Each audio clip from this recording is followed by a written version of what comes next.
भगवान भरोसे साधु। एक बार एक गांव में साधु रहता था। वह भगवान को बहुत मानता था। वह रोज पेड़ के नीचे बैठकर तपस्या करता था। गांव के सभी लोग उसका बहुत सम्मान करते थे। फिर एक दिन गांव में भीषण बाढ़ आ गई। चारों तरफ से पानी ही पानी दिखाई दे रहा था। गांव के सभी लोग अपनी जान बचाने के लिए इधर उधर दौड़ रहे थे और वे लोग ऊंचे स्थानों की तरफ जाने लगे। इसी बीच लोगों ने देखा कि साधु बाबा पेड़ के नीचे बैठे हैं। सभी ने उन्हें सलाह दी कि साधु बाबा जी, आप भी यहाँ से चलिए।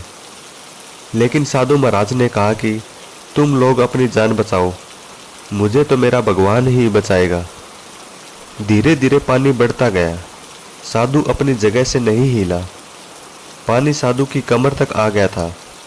फिर इतने में ही उसके पास एक नाव आई और नाविक ने कहा, साधु महाराज, आप इस नाव में आ जाइए, मैं आपको किसी सुरक्षित स्थान पर पहुंचा दूंगा।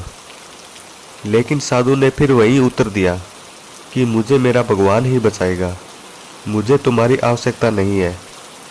नाव वाला भी वहां से चला गया। कुछ देर बाद बाढ़ का पानी और ज़्यादा हो गया। फिर साधु को लगा कि उसे पेड़ पर चढ़ना ही पड़ेगा। लेकिन फिर से साधु ने सोचा कि उसे वहां से बैठकर भगवान को याद करना चाहिए।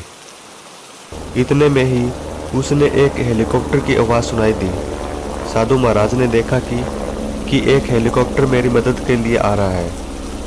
हेलीकॉप्टर में से बचाव दल ने एक रस्सी लटकाई और उसने साधु महाराज को अपने साथ जाने को कहा। साधु महाराज, चलिए, ये आखिरी हेलीकॉप्टर है, फिर आपको बचाने यहाँ कोई भी नहीं आ पाएगा। और बाढ़ का पानी बढ़ता ही जा रहा है। फिर साधु ने कहा, मैं तुम्हारे साथ नहीं आ सकता, मुझे तो मेरे भगवान ही बचाएगा, तुम जाओ। बचाव दल ने साधु की यह बात सुनकर वहाँ से चला गया।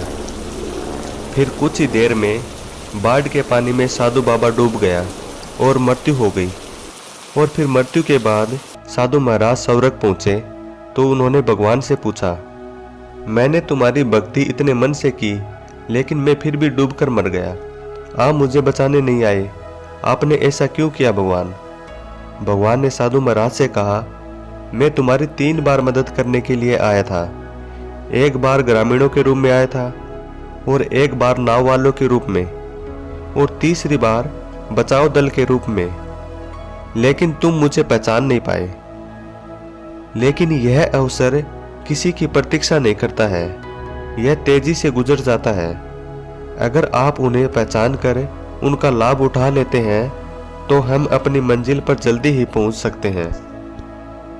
ऐसे ही मजेदार और प्रेरणादायक कहानी सुनने के लिए हमारे YouTube चैनल को सब्सक्राइब, लाइक और बेल आइकन दबाना ना भूलें।